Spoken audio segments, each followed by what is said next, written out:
How can we prepare our teenagers for the future when our education systems aren't keeping up with a fast-paced world? Ooh, I love this question. Thank you to whoever asked this. The big problem today in our world, right, is that exponential technological change is rendering so many things in terms of what our kids are learning obsolete. 45% of jobs today will not exist 10 years from now. And it's crazier. According to Singularity University, between 2016 and 22, we're going to see as much technological change in the world as the entire 100 years between 1900 and 2000. Think about that. So the idea is this: stop asking your teenager, what do you want to be when you grow up, or what do you want to study? Those are dangerous questions. They are wrong questions. They get a teenager stuck on an idea of their future for a world that will no longer exist. When you ask that to a kid, they're going to say, well, I want to be a lawyer. Maybe I'm thinking about becoming a doctor. Maybe I want to be an engineer. Maybe I want to go into marketing.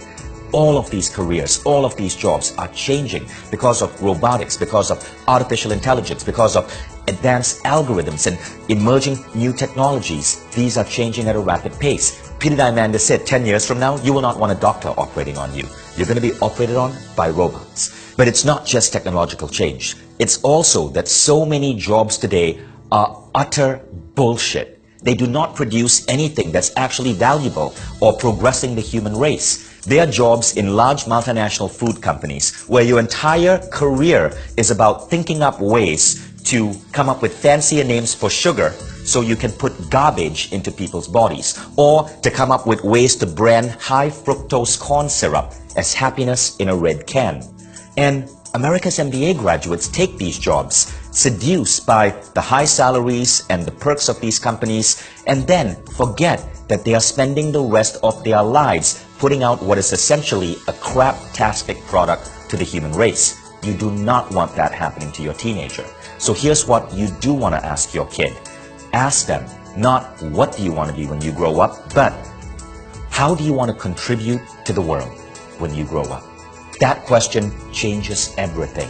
When you ask a kid, how do you want to contribute to the world?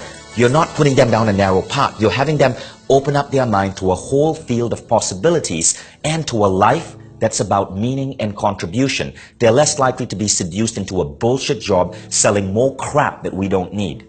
Now, I asked this question to my son Hayden when he was 7 years old. Back then in our city, there was an air pollution problem. And Hayden said, well, I want to contribute to clean air. And immediately this opens up a field of possibilities. I asked him, well, how would you like to do that? And he came up with ideas such as, well, I could go work for Tesla and work for an electric vehicle company. I could open up a car dealership selling electronic cars. I could become an engineer and work on clean air technology. All of these possibilities open up that no, it's not about becoming an electric car dealer or becoming an engineer. It's about solving the problem of clean air.